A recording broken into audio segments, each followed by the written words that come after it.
So yesterday Magnus Carlsen won another tournament thanks to his Rook Endgame knowledge, because when they went into the endgame, like always, Magnus simply outclassed all his other opponents, which, by the way, are obviously top players. So he never plays with those that are rated 2300. He always play with those rated 2800, 2700 and so on. Now the funny thing is this: I presented already this book as a review. I like to present our positions because I do believe it's nice at least to get exposed to them. But this is a very, very funny thing, okay? For this book, I receive a lot of questions about what's the rating of a strategy puzzle, what's the rating, because if the rating is above that, I cannot play them, I cannot solve them, no, I can't. But nobody asked me for the Rook Endgames what's the rating. And I'm sorry, in reality I don't believe there is really a question of rating. There is a question that we want to improve in chess, right? And sometimes, if we want to really improve and become better, we must expose ourselves to material that is painful, I think. I'm sorry, that's the truth that you have been told today. Today I would like to show you this, by the way, in this book there are about 380 something examples, and then there are something like, I don't remember, there are many exercises, I think more than 60 exercises, I don't remember precisely.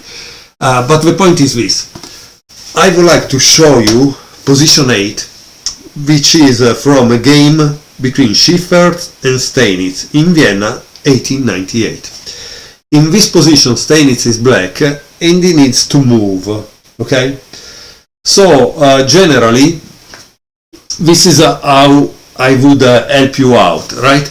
Because you can learn about these endgames, or we can learn together. I will be your trainer and you will be the one who does all the work.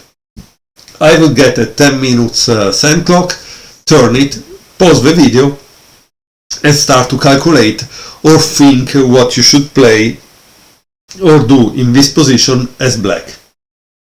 After the 10 minutes you write down all your variations on a piece of paper, and then you unpause the video and try to check if your analysis is the same as this. Now, I'm not saying this is not a very difficult, this is very, very difficult, but the point is, at a certain point, it will happen to you that you are entering one of these kind of endgames.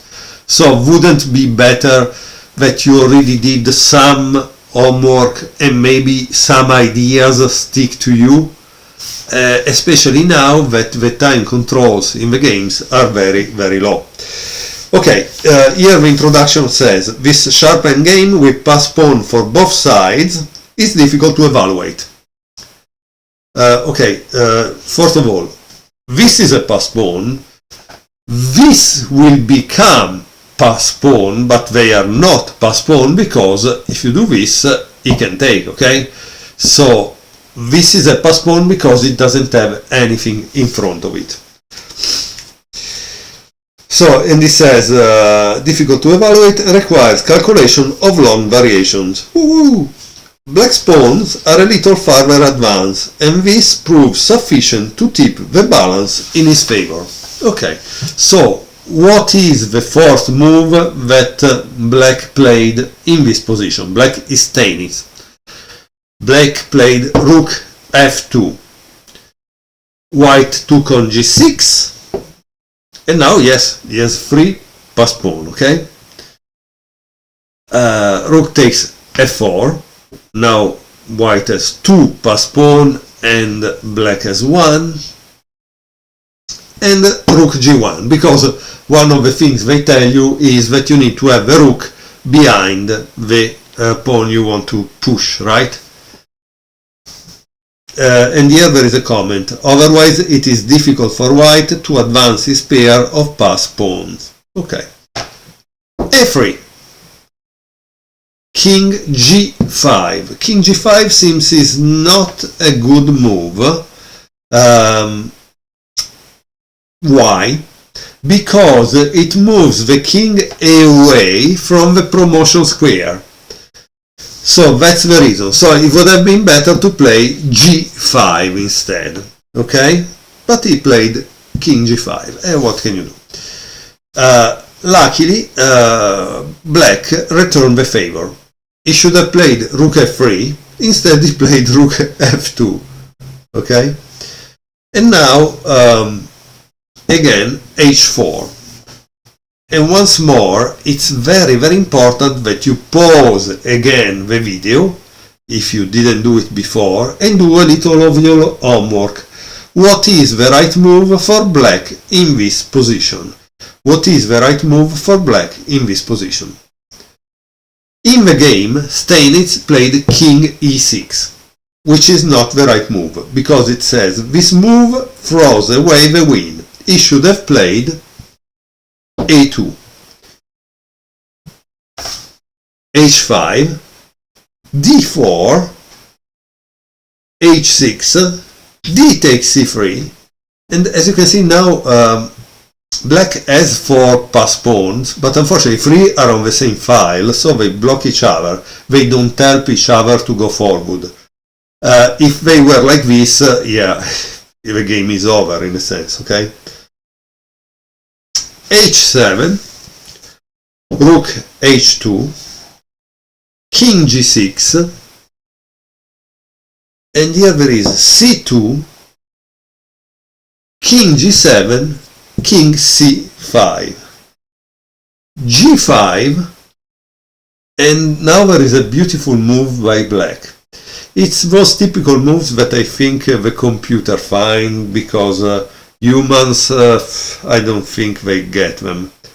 If you want, pause the video, try to see what you would play as black, and then I tell you, but because it's really amazing. Rook G2. H8 queen. Rook takes G1. Queen F8 check.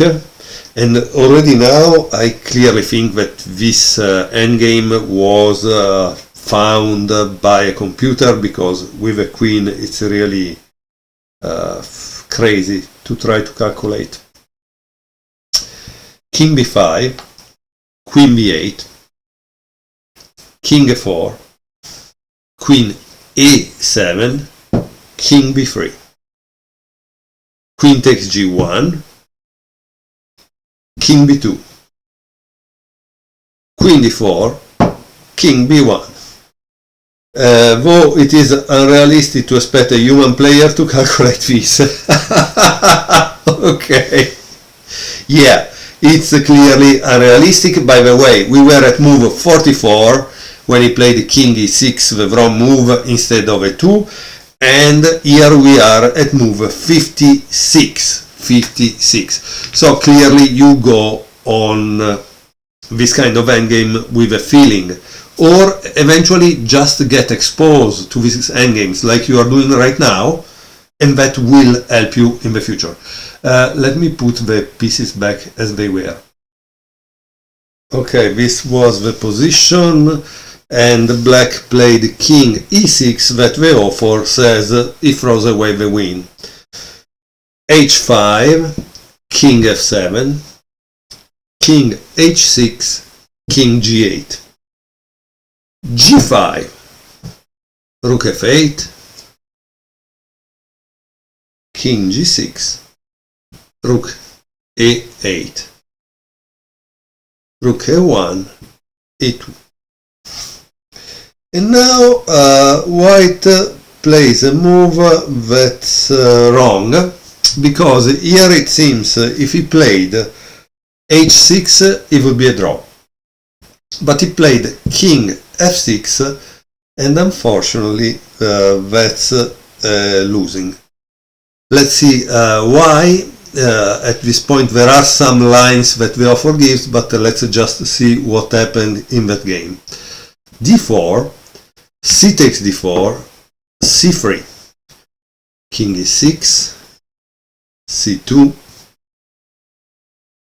d5, c1, queen, okay, rook takes c1, a1, queen, rook takes a1, rook takes a1, king d7, rook d1, king e6, king g7, king e5, rook h1, h6, king g6, king e6, and rook d1. And here Schiffer's resign. Thank you very much for watching. I think this is a beautiful book because you see, we can find all these endgames thanks to ChessBase, but sometimes it's better to have an experienced author like Valentin Bogdanov that finds and does the job for us. And then in the end we have the exercises, the 68 position exercises that we can practice and see if we understood what we have seen throughout the book. The book portrays not only world champion from Murphy to Carlsen, but also those who were never world champion, like Korchnoi. So there are other famous players that obviously played some great Rook Endgames. Thank you very much for watching.